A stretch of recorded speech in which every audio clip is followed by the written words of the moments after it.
Hey everybody, welcome to Sex is Medicine. I am your host, Miss Devi Ward Erickson, and I am absolutely delighted to have you here with us this evening. We broadcast live the first Thursday of every month, bringing it to you juicy and yummy.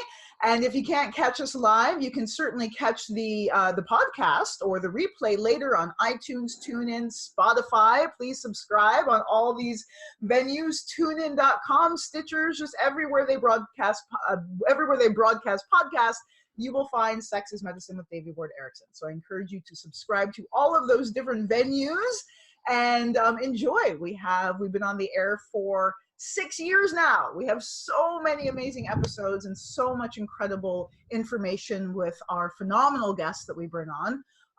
And so I encourage you to dive deep and dig in and learn more about how you can start experiencing sex as medicine. So this evening I have a wonderful guest. Her name is Lisa Hendrickson Jack. I believe I pronounced that correctly. Yes, you did. Yay, awesome. And I am so excited to talk with you this evening, because your topic of speciality is something that we get so many questions about. So the topic of fertility and menstrual cycles, and also what we're going to especially focus on this evening, which is the impact of hormonal birth control on our health as women, because millions and millions of women all over North America are on some form of hormonal birth control. And that's a wonderful thing, so that we can have choice over when and if and how many children we want to bring into the world. But there are also a number of side effects that may or may not be desirable, that often get overlooked. And so I am so grateful that you specialize in this area to share with us, give us a heads up around what kind of things we can expect, and maybe what some alternatives are. If the side effects of hormonal birth control are too yucky for us, what is our alternative? How do we control our output of children without using what's available to us in the market today? So without further ado, Miss Lisa Hendrickson Jack, who is a fertility awareness educator, and she talks about vaginas a lot. Me too. What's up?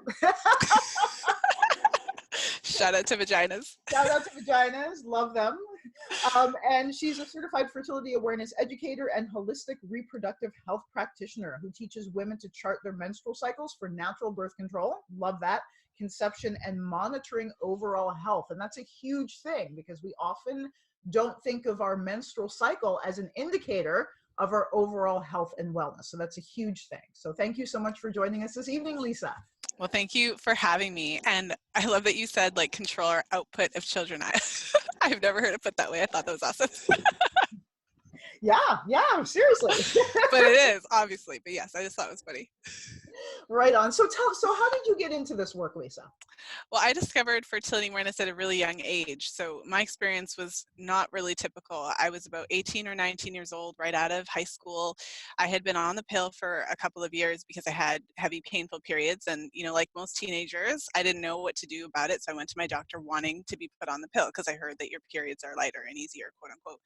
And so because I wasn't on it for birth control, I would often not take it at the same time. And I had read the insert and I knew that, you know, if you don't take it at the right time, it may not be effective. And so when I actually needed birth control, when I became sexually active, I had this thought in my head that, like, man, if I'm on this thing, I'm always going to be nervous if I miss a pill or something like that.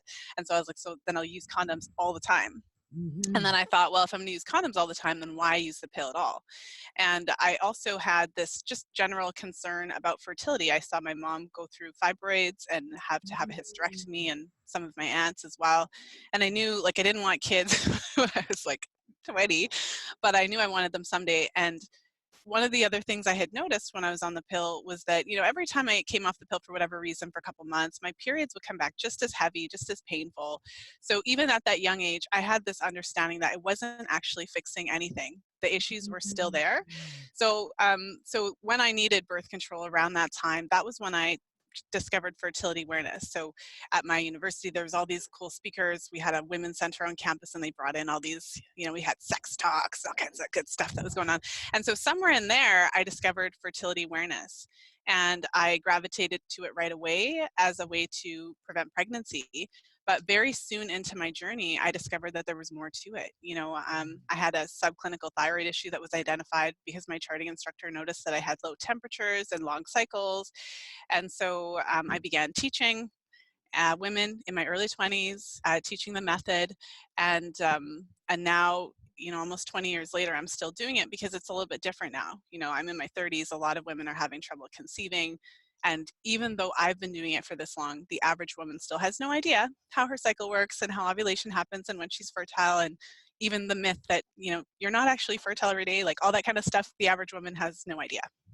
So why do you think that is? I mean, that to me is alarming, that as women, we are so disconnected from the natural cycle of our body. Like, same for me when I was like 18, 19, I was clueless. Like, I mean, I was absolutely clueless about charting my cycle. I mean, my every time I got my period, it was a big surprise to me. I was like, oh, how is this happening? It's that time already? Like, there was absolutely no awareness. And it was like, I was so disconnected from my own body and the function. It's a normal function of your body. So why do you think that so many, it's like epidemic, so most women, I would say, or at a certain point, are ignorant of the way our bodies work in this way? Yeah, I mean, that's a really big question. I think the simple answer is that we're not taught. So when I was in junior high, like many other people, I was taught that you could, quote unquote, get pregnant every single day of your cycle, that there were no safe days, but we weren't really taught about what makes pregnancy possible and the phases of the menstrual cycle, or even that ovulation is actually the most important event, without which we don't have a true period. So all of that detail we weren't taught. But it goes deeper than that, because even, so for instance, in my book, The Fifth Vital Sign, I go into a ton of detail about cervical mucus and the menstrual cycle and the different phases. And even in medical school, doctors are not taught that level of detail about the menstrual cycle.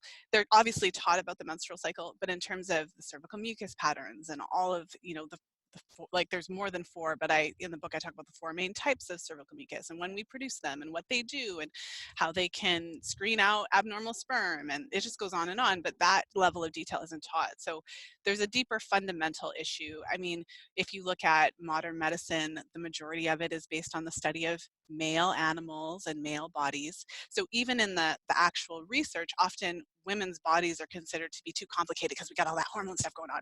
So they're not even testing the animals.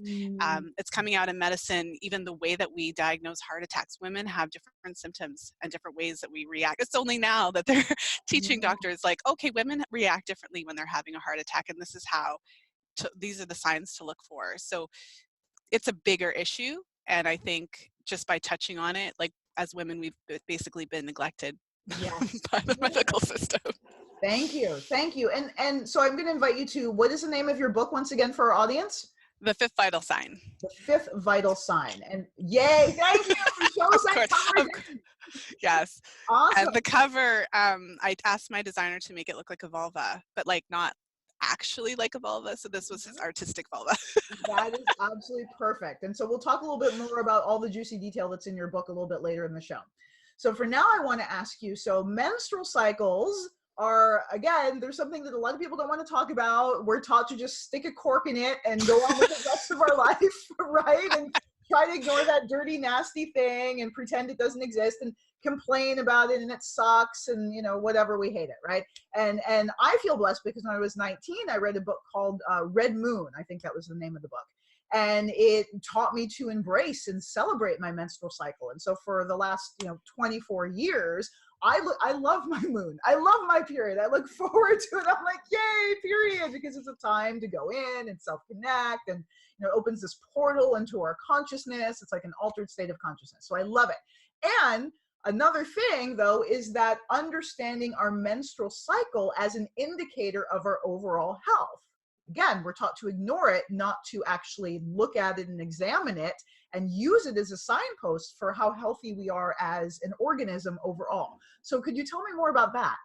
Yes. Well, I mean, a lot of it's everything you said. The stereotypes about the menstrual cycle that we're taught is that it's dirty, that it's inconvenient, that it's gross, that it's necessarily a negative experience. So a lot of women, even though it's really common for women to experience pain with their menstrual cycle, like I did, I always had pain with my periods when I was in my teenage years, but we're taught that that's normal and to be expected. So, you know, even to this day, a lot of women have moderate to severe pain every time they have their period, but they just think it's normal.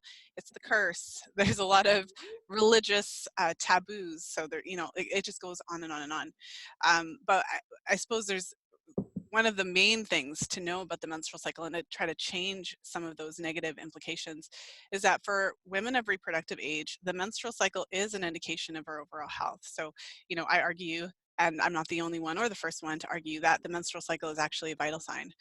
So if you think about the most common vital signs that we're used to, it's like our heart rate, our body temperature, respiratory rate, blood pressure. So if you were to go to the doctor and they measure your vitals, we all know that there's a normal accepted range, and if it's too high or too low, not only does it give an indication in general that there's something wrong, but also specific. So if your blood pressure is too high, it's like, okay, these are the conditions that could be causing it. And so the doctor has a roadmap of what to look for. So when we think of the menstrual cycle, I always like to break it down, because when I say menstrual cycle, we think period, like that's the only thing that happens. So it's like you have a period and then fast forward and then you have another one. But if you take the menstrual cycle and break it down, you have your period, and then, you know, you have several days as you're approaching ovulation before you start to see cervical fluid. And then you have several days of cervical fluid prior to ovulation. So for women who aren't familiar, your cervical fluid either looks like creamy white hand lotion. It can look like clear, stretchy, raw egg whites. So you can like form a thread between your fingers if you pick it up. And for some women, they might just notice that, you know, if they're going to the bathroom and they're wiping themselves, it feels really slippery on a couple of days of the cycle, but they might not have a lot that they can actually pick up. So however it looks like for you, we typically make that cervical mucus 2 to 7 days before we ovulate. And then you ovulate in a healthy cycle, and then your period would come 12 to 14 days later. And so I think what's missing from the conversation is that ovulation is how we make our main ovarian hormones, estrogen and progesterone. We have receptors for these hormones throughout our body, and also testosterone, I should mention as well. But we have hormones for these, or receptors for these hormones throughout our entire body. It's not just in our reproductive system.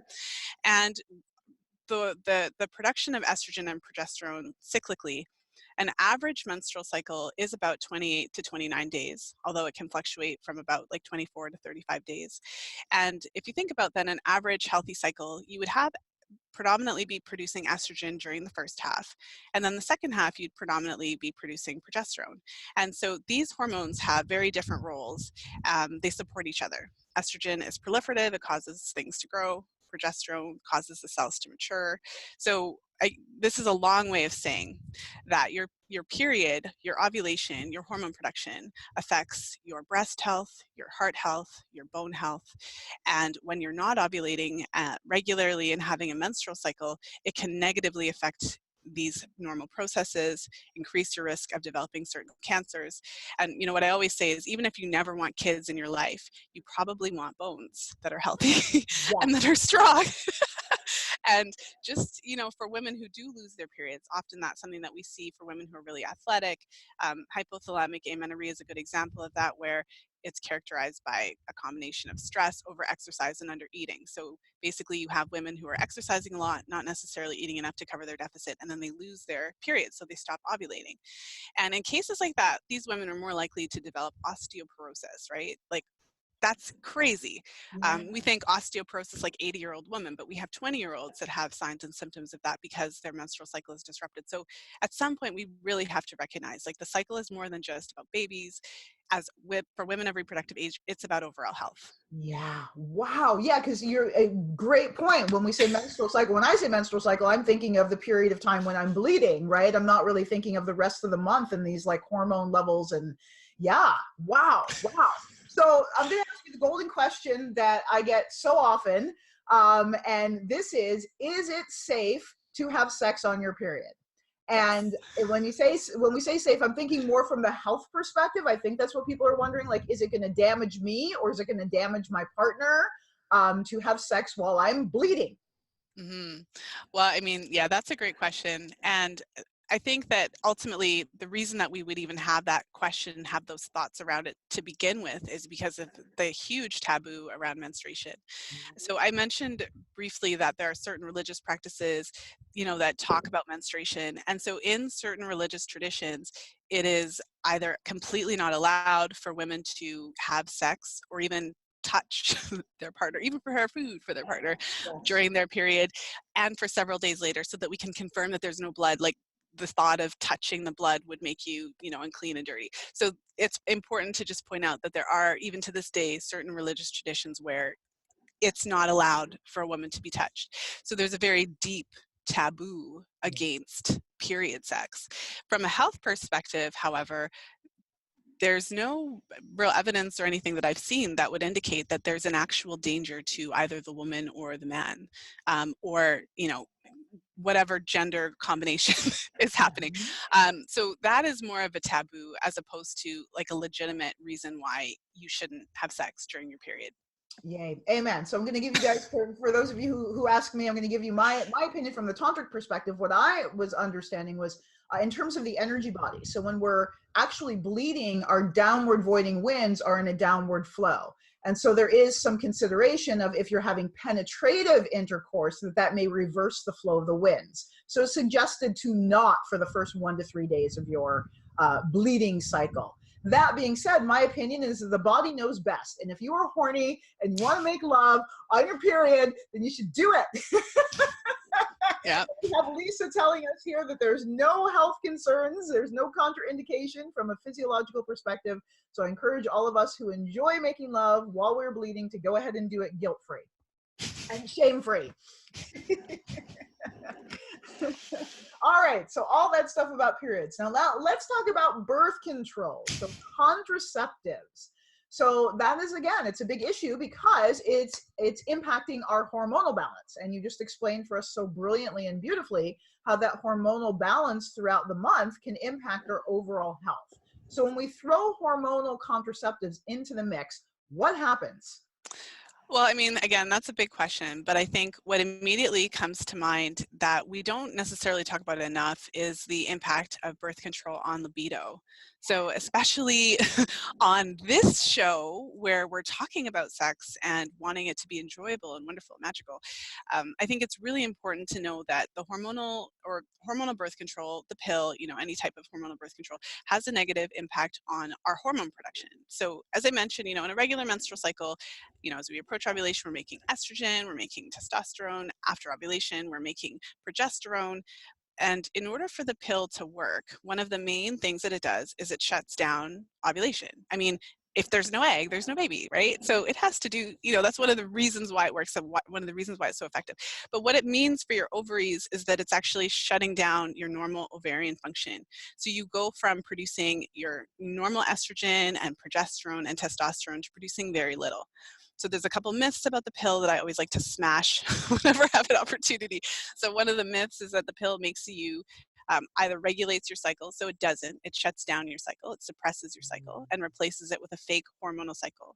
So it prevents you from ovulating. So you're not getting a true period when you're on the pill. You get a withdrawal bleed. I know a lot of women are like, what do you mean I don't get a period when I'm on the pill? But it's not actually a period because you didn't ovulate. The other myth is that it makes your body think that you're pregnant. So no, when you're on the pill, if you were to look at the natural hormone production of a woman on the pill, it would more closely resemble a woman in menopause. Because when you're in menopause, your ovaries are inactive, you're not producing significant estrogen and progesterone or testosterone. So those levels would be lower.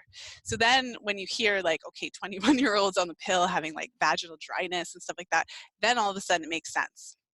So testosterone is key to this conversation. So when you're on the pill, it dramatically suppresses your normal testosterone levels by upwards of 60%. And so this is a hormonal response. So this is something that they can test with a blood draw. Often we hear, the pill and side effects, and it gives us the idea that only some women have side effects. So the testosterone lowering effect is across the board because it's a physiological response to shutting down ovarian hormone production. And when you're on the pill dramatically increases your production of a protein called sex hormone binding globulin. So if you've ever seen one of those like demonstrations with a magnet and the iron filings, and all the iron filings go with the magnet. So your free testosterone, like the testosterone that's flowing through your bloodstream that would be available to your tissues and your cells, becomes bound by, because we have an increase in this SHBG. So then what happens is, even though as women, we make about 90% less testosterone than men, we need it it's key to our libido. It keeps our vulva, our vagina juicy, flowing, all of that good stuff.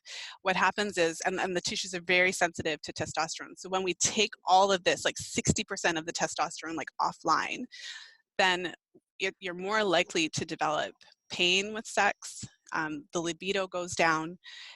There's some really disturbing studies that have shown that the tissue around the opening of the vagina, so the vaginal opening, the introitus, thins out. So the actual tissues thin, making you more likely to experience painful sex.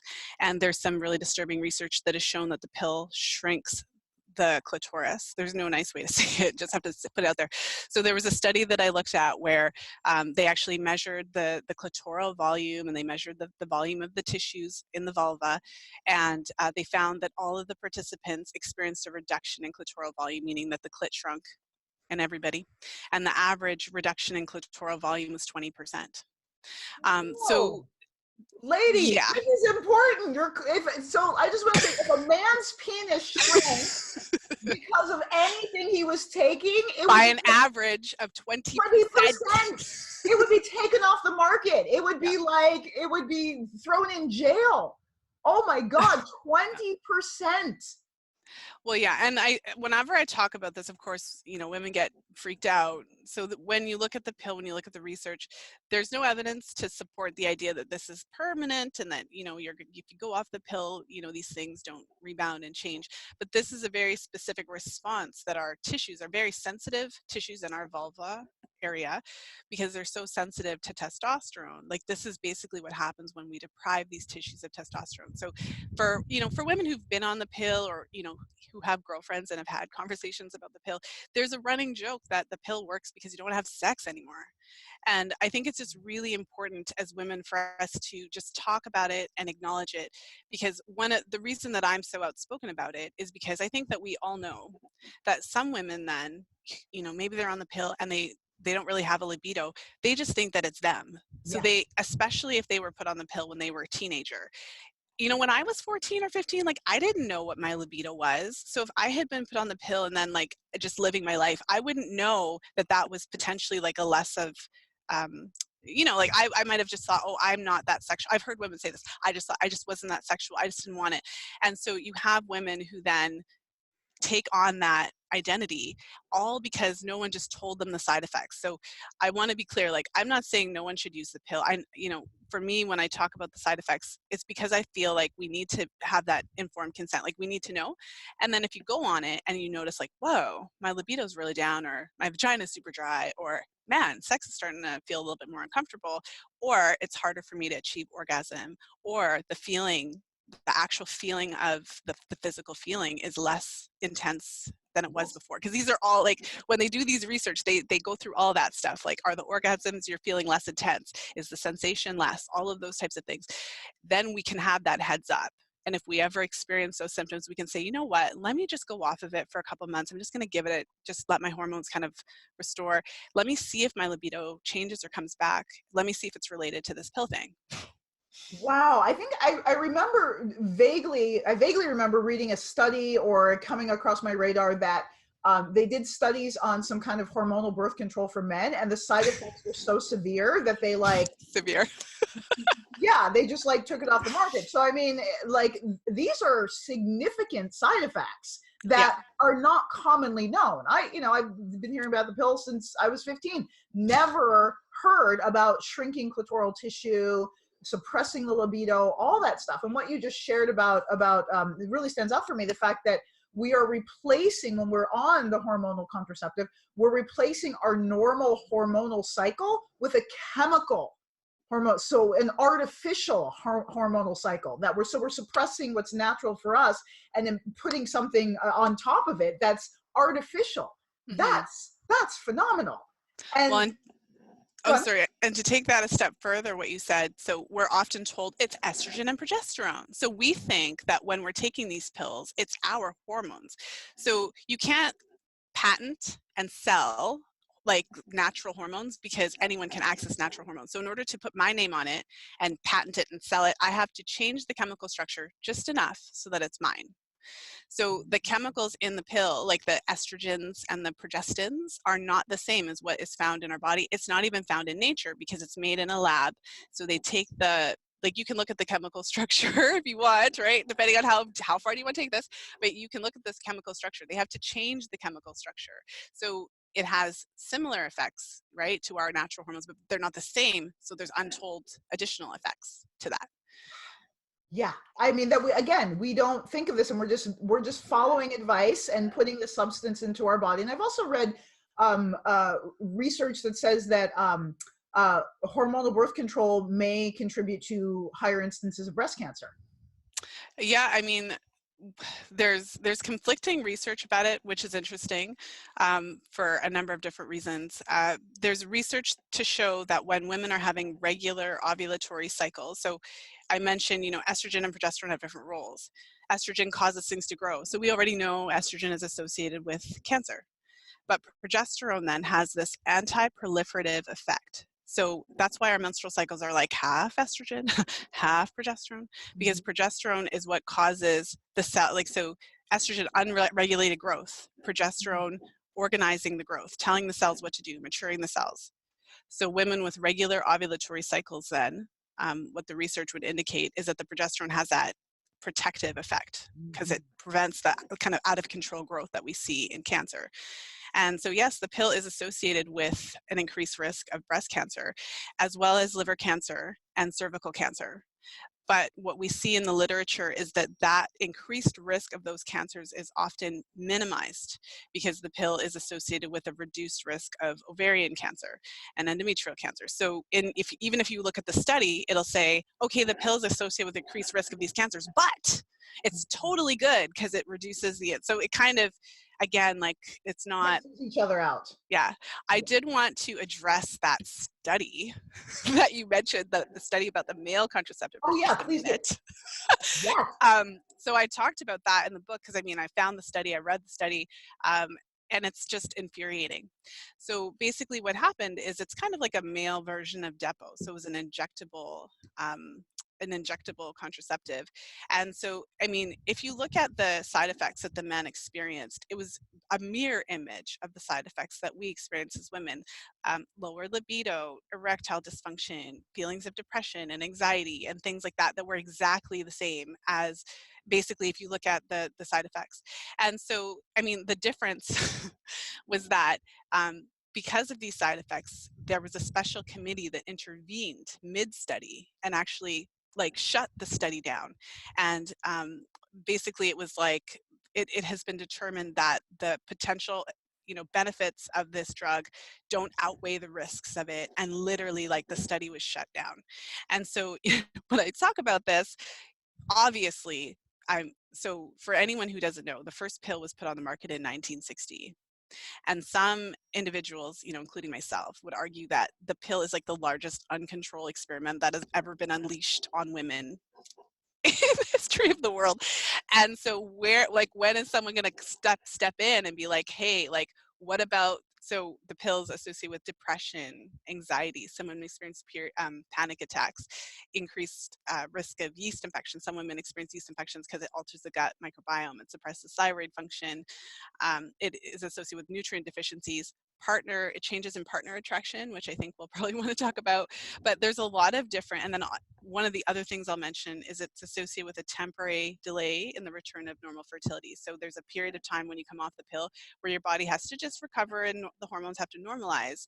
And so there's a period of transition, you know, in between which your fertility is a little bit depressed. And again, there's no evidence to show that that's permanent, but as women, we still need to know so that we can organize what we're going to do about all of this when we're ready to have kids. So all of that, and no one ever called off our study, but the minute that a man has like a teeny bit of depression, a little bit of erectile dysfunction, a little bit of anxiety, everyone's like, oh, stop everything. Exactly. Yeah. It's crazy making. It's literally maddening. It's a crime. It's you know, honestly, it's criminal. It's criminal. And so I have so much. So one thing that's coming up for me. So all of our listeners know, because not everybody's, you know, some people may be on birth control and not recognize that it's hormonal birth control. So are you able off the top of your head to list off the different forms of hormonal birth control? We know the pill, but you mentioned a shot, or there's a ring, or there's a, you know, IUD that's hormonal. So what are all the forms of hormonal birth control, just because, or hormonal contraceptives, just in case one of our listeners is on one of them and doesn't recognize that it's impacting their hormones? Yeah, so I mean, the most common types of hormonal birth control are the combined hormonal contraceptives, and combined meaning that they're synthetic estrogens and progestins. And so you'd find that in the pill, the patch, the ring, the vaginal ring, the shot, or not the shot, so sorry, the combined like estrogen and progestin. So those would be kind of the most common. And so typically those are, you know, your 28-day, you have the option of like a 28-day option where you have like your pill cycle. So you might have sugar pills, you might pull out the ring or take off the patch or whatever the case is. And then we also have like the, you know, the 84-day, you know, the 4 period a month or 4 period a year version. So obviously we're switching that out.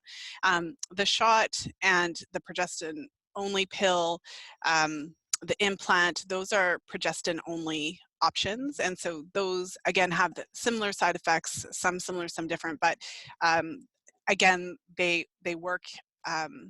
There's 3 main ways that all hormonal birth control works. And I'll also put the IUD, the progestin only IUD, in that category.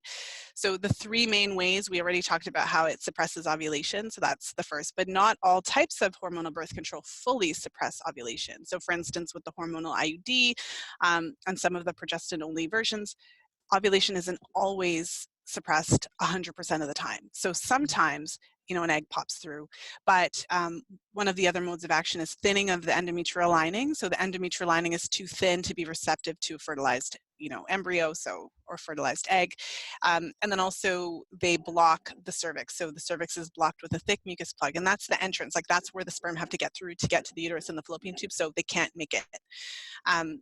But I think it's important for a lot of women are told like, oh, go on the, you know, progestin only IUD, you just get to keep ovulating and it's all good and your hormones are basically the same. But whenever you're taking a hormonal birth control, it's just important to know that it is hormone. The hormones don't stay in your uterus. I think that's one of my favorite myths, like, oh, just take the IUD and it just like, as if the hormone, like as if you don't have a circulatory system and like it's not going to go through your bloodstream, it's going to stay in your uterus. So that's a myth. So it's just important to know that. And so even if ovulation is still occurring, it doesn't mean that you're having like a normal cycle.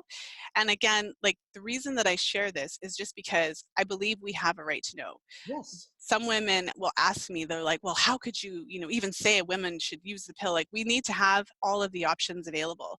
You know, we need to have, that's why there's a menu of all these different types of birth control where different women, even as a fertility awareness educator, I don't think that every woman should use fertility awareness because it's not right for every woman. And even for the women it's right for, it's not necessarily right at every stage of their reproductive life. So we need to have all the options, but we need to know what the risks and benefits are. We need to know how they work, and that allows us to make decisions. So some women are going to say, okay, this is too much for me. No, thank you. Some women are going to say, oh my goodness, I'm so glad I know what the risks are. I'm going to use it. If I experience any side effects, at least I'll know to ask. And then also, like, if I know that it could impact, like has a temporary impact on my fertility, maybe I get off it, you know, a year or so before I want to start having kids, you know, that type of thing. And then other women are going to use it for just as long. And that's all I want. I just want everyone to like know all the information, and then we can make these proper decisions for us. Absolutely. Informed consent. Yeah. That's what it is, informed consent. These are the side effects or the repercussions, and then we're able to make a clear choice, as opposed to, oh yeah, my doctor just told me to do this thing and I have all this fallout in my life that I'm not even aware of. That's a side effect of this pill that I'm taking. Yeah. So go on. Oh, I was just gonna, because what came to mind is that, so the pills associate, for example, with increased risk of depression. And there was a study that came out, and you know, teenagers who were on the pill overall had a higher rate of antidepressant use. So teenagers who were on the pill were more likely to be put on antidepressants. So this is the problem, because then like you're on the pill, you feel depressed, you go to the doctor, you get put on antidepressants, but no one's saying like, okay, wait a minute, we know that the pills associate with an increased risk of depression. Let's just, before we put you on antidepressants as a 16-year-old, maybe let's just take you off the pill for a couple months and just see if it improves. Like, this is a conversation that I feel like needs to happen. Same thing with low libido. You've got women in therapy trying to like work through their childhood issues, and like they could just be having low libido because of the pill. Like, we just have to open up the conversation. That's all I'm saying. Absolutely. It's huge. I mean, so many pieces of the puzzle are clicking into place for me with this conversation, like the vaginal pain issue that so many women struggle with. Yeah, low libido, huge issue. And like, I had no idea that being on the pill caused low libido or would cause your genital tissue to atrophy. Like, that's a huge side effect. Yeah, and so many women think that their vaginas are broken or they're inherently broken because of side effects from the pill. Again, that's why I say it's criminal. Absolutely. Well, then they go to their doctor and, you know, what are they given? Maybe they're given some drugs, maybe they're offered surgery for the pain, you know, those types of things. And so one of the examples that I share in the book, and I had, you know, interviewed this woman, I had her on my podcast, and then I shared her story in the book, but she experienced pain for years. She went to different doctors. Finally, she went to a surgeon who told her about vulvodynia, and she was like, oh my goodness, this is like, finally there's a name for what I've been experiencing. And the doctor recommended surgery. So they went in and they figured out where the pain was. They removed the tissue, still the pain. And in her case, it wasn't until she actually kind of found out just inadvertently that the pill could be related. It could be related to the dramatic reduction in testosterone that we talked about. The article recommended testosterone cream, and that was what finally got rid of the pain for her. Because again, this is an effect of the dramatic suppression of testosterone that is caused. So again, like, for women listening to this podcast right now or watching right now, this could be that piece of information that they didn't have because no one ever said, just like, oh, there could be a link and it could be related to testosterone and this could work for you, as opposed to like years of pain. Exactly. I mean, the fix is so, and it's so easy to test. Like, if you're able to, we're going to talk about the fertility awareness techniques. If you're able to go off the pill and replace it, or hormonal birth control, whatever it is, and replace it with some of the techniques that you talk about, and just test it out and see what happens to our bodies. And again, it drives me crazy because low libido, and then they design a pill to address. Yeah. So we're taking another pill on top of a pill on top of a pill when the root cause of the issue is the first pill that we ever took. Yeah. Well, for any woman who's struggled with low libido or painful sex or any of those types of experiences and is on the pill, I think the first thing that literally the first thing I would say is, well, you know, before you jump to conclusions and pay your therapist and before you do any kind of like invasive stuff, like, just, I would say that we know there's a link, so just try this first, and it's cheaper. But I get that it's complicated. You know, I think when I'm a child of like the 80s and 90s, and I fondly remember, like, when I was a kid, they promoted condoms. Yeah. I mean, it was also a different time, so there was more fear about HIV and AIDS. That was like a big thing in the 80s and 90s, so it was condoms all the time. But when I was growing up, condoms were taught as an effective way to prevent pregnancy, and these days it's very different. It feels like we're taught that, you know, not only is the pill the only option, but we got to go to IUDs and injectables and implants, because as like even the thought of taking a pill every day is like too much. We can't trust women with anything. We got to just stick them with stuff so that, and I'm not saying that like these methods are necessarily good or bad, but I'm just saying we've really shifted from condoms. So I think it's also just important to know, like, there are individuals out there who can't take birth control. Like, there are women who are too sensitive to like estrogen and things and they can't, or women who've had negative experiences or just choose not to, who successfully prevent pregnancy. So condoms, when used correctly, up to 98% effective. You know, some women opt for the copper IUD because it's non-hormonal. You know, the copper IUD doesn't necessarily work for every woman, but it is an option, and some women find it to be very helpful, very effective, obviously, you know. And then in addition to that, you know, it's like the dirty little secret. You know, some couples use withdrawal. I talk about it just because people use it, and I know that, again, we're told that it's basically not a method, but when used perfectly, up to 96% effective, which is interesting because we're not talking about that. Yeah, 96% effective, and condoms, up to, and condoms are up to 98%. So that's huge. So I just want to say that, like talking about condoms and stuff, the thing that prevents pregnancy is the lack of sperm. That's favorite form of birth control that I've been practicing for 10 years is semen retention. When men learn to control their ejaculation response and have non-ejaculatory orgasms and ejaculate only when they want to and choose to, and it's a collaborative event with their female partner. No, I'm not ovulating anymore because I practice fertility awareness. Yes, my cycle's in the next 3 days. Let's make love and you can ejaculate now because it's safe. I'm not even a pregnancy scare. So what I removed from the equation was semen. Oh, you know what? I love this. So I love that you said that. So recently I released a podcast episode and I like just kind of went on about this. There was a woman who released kind of like a controversial post. It went viral and it was, I think she titled it My Twitter Thread on Abortion. So if you want to like Google that, but basically she went off on this like long tangent about how men are responsible for all unplanned and unwanted pregnancies because of their irresponsible ejaculation. And you had all these women up in arms like, oh my goodness, how could you say that it's not his fault, et cetera, et cetera. So exactly what you said. The way that I look at it is that we have an interesting culture that's really trying so hard not to interfere with men's pleasure. Everything we do is like, we're trying to not interfere with their pleasure. So we have to make our bodies resistant to sperm so that they can ejaculate inside of us so that their sexual experience is not interrupted. Yeah. Yeah. So if you think about it that way, because what does the pill do? It, again, stops ovulation, thins out the endometrial lining, and then prevents the sperm from being able to access our uterus, right, with that mucus plug. So essentially, we're making our bodies resistant to sperm and making it so that they can men can just ejaculate inside of us. So for me, I have a different perspective. I have never been on the pill for birth control. I have taken the pill, but I never used it for birth control. So in my entire life, I have never had, there's no man that I've ever been with that had the ability to just ejaculate inside my body whenever he wanted. It always had to be explicitly planned because I use fertility awareness. So the only time ejaculation could ever happen inside of my body was when I'm charting and I'm confirming ovulation. We know that, the egg is dead and gone, etc. Now we can do it. And I think it's just an incredible, how do I even say it? But just such a state of entitlement that men can think that you can just use women's bodies this way and just ejaculate inside. And then when she gets pregnant, you're like, how did this happen? So I'm going to get off my high horse in just 1 second. But, well, I'm with you. I feel you. But basically, I know it's controversial, but I would propose just another thought for everyone to just chew on.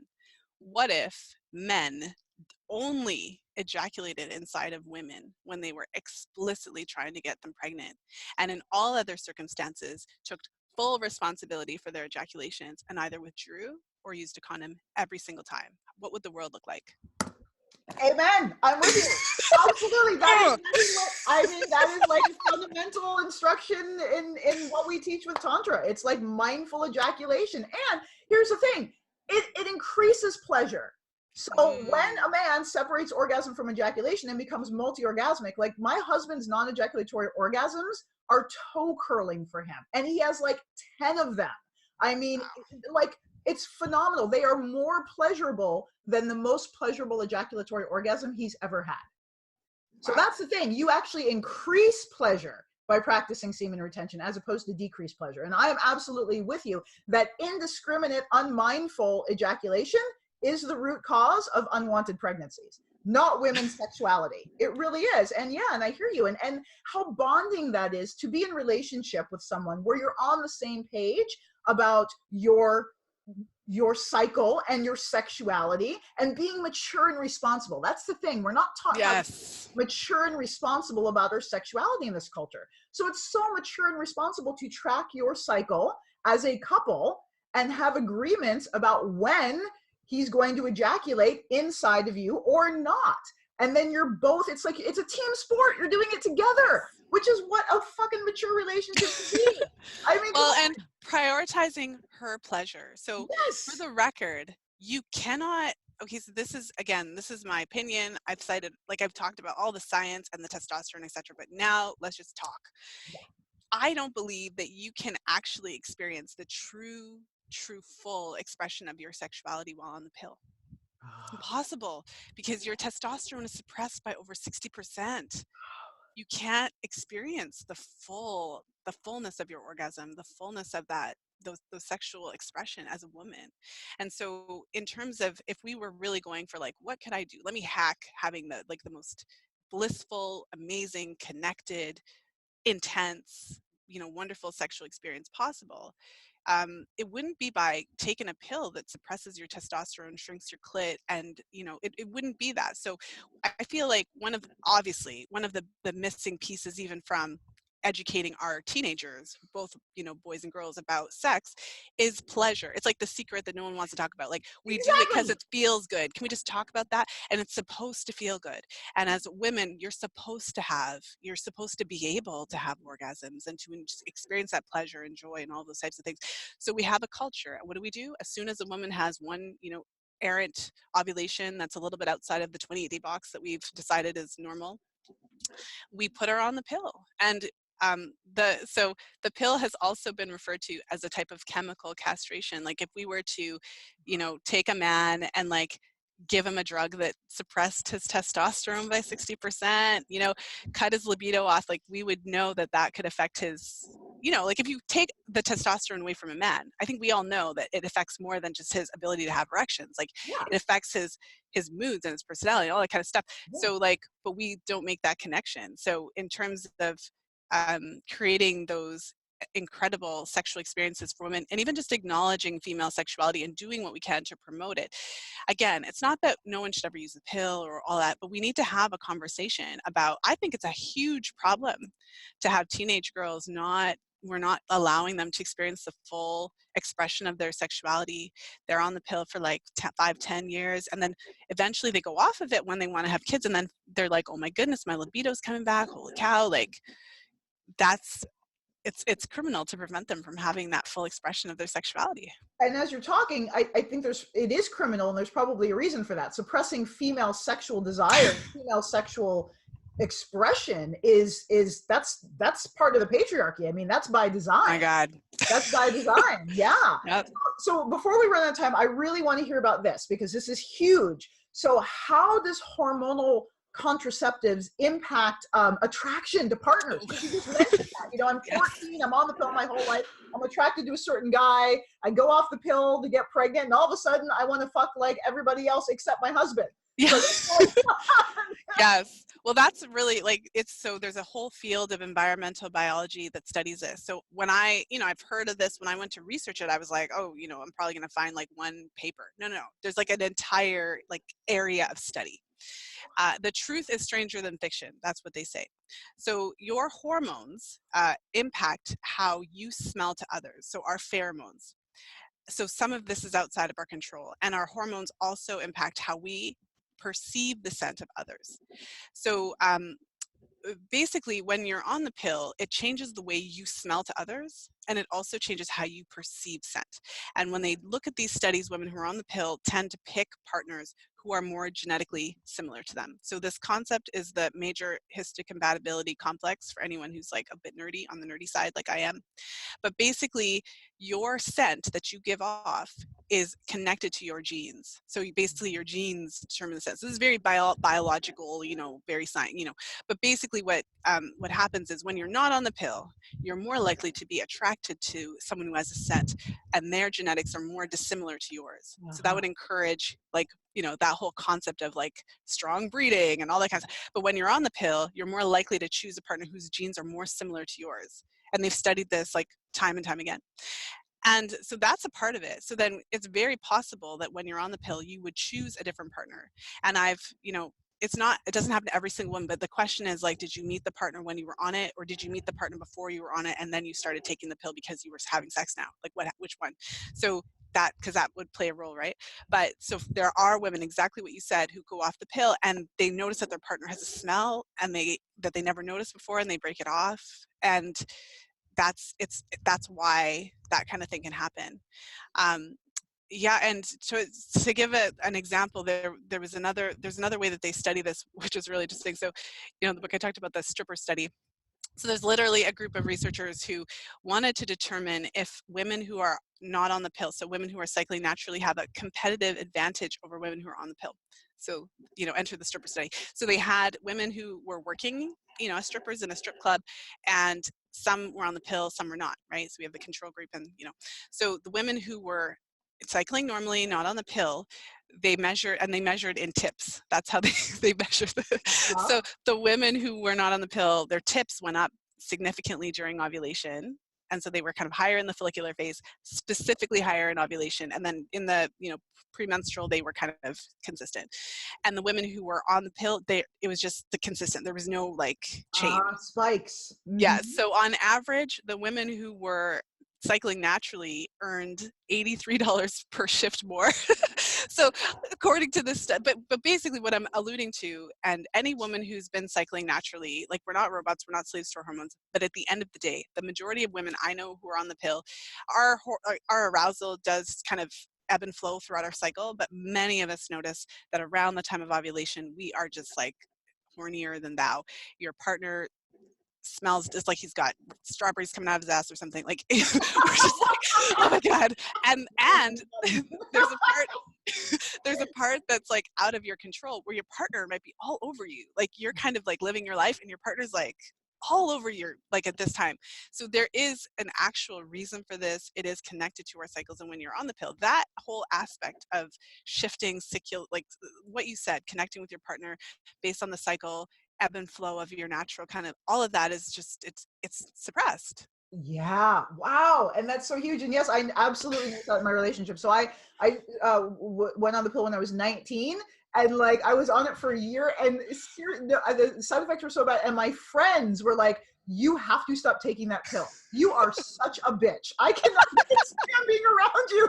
So literally at the prodding of my friends, they're just like, "We can't handle you anymore." Like, this is crazy. I went off the pill, never went back on it because the side effects were so bad, and used different forms of birth control, like condoms, or other natural forms of birth control, and mostly fertility awareness. Like, that was the huge one for me, is being able to track my cycles. So we are almost out of time. So I want to talk about your book.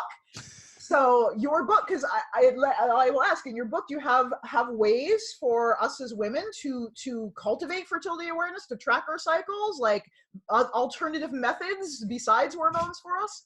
Yes, absolutely. So, I talk about fertility awareness. I talk about the menstrual cycle in great detail, take you through all the different phases of the cycle so that you can have an understanding, and also so that you can gain an understanding of when you're fertile in your cycle and when you're not. So on the most basic level, for a woman who just wants to start, getting into this, everyone's going to the bathroom several times a day. So when you go to the bathroom next time, just pay attention when you're wiping. If you're not on hormones, there's going to be a certain time in your cycle where you notice that it feels slippery, where if you look at the toilet paper, you look at your underwear, you're going to notice that there's, cervical fluid at, certain times. Cervical fluid can keep sperm alive for up to 5 days. So as you approach ovulation on those days of cervical fluid, that is when pregnancy is possible, because you can have that, fluid on Monday, you can have sex on Monday, and then if you ovulate on Friday, you can still get pregnant because the sperm is still alive. But outside of that window, pregnancy is not possible. And there's a lot of specific reasons for that, which I go through.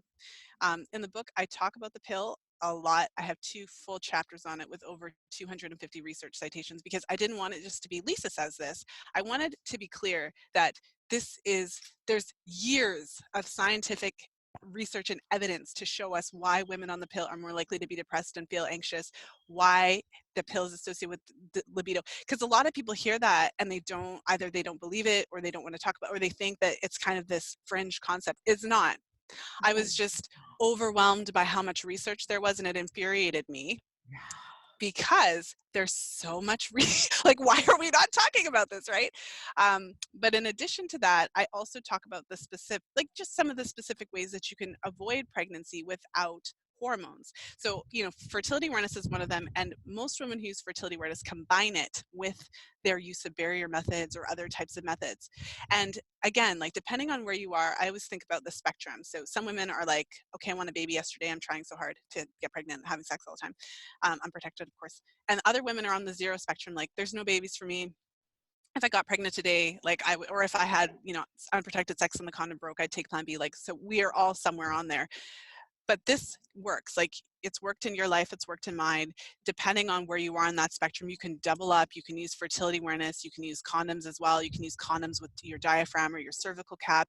You can use withdrawal with, you know, your diaphragm or cervical cap, or you can, some of my clients use condoms and withdraw as well while with the condom on. So there's things that you can do to manage your fertility without hormones, so that you can enjoy the full expression of your sexuality when you're ready to do so.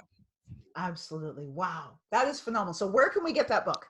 Well, it's available on Amazon in paperback, ebook. I recorded an audiobook as well, so it's in all 3 of those versions. And I'll hold it up again. Thank you so much for, oh, okay, thanks. The 5th vital sign. I love that. Yay. 5th vital sign on Amazon. And then for people who want to work with you, who need some support, where can they find you?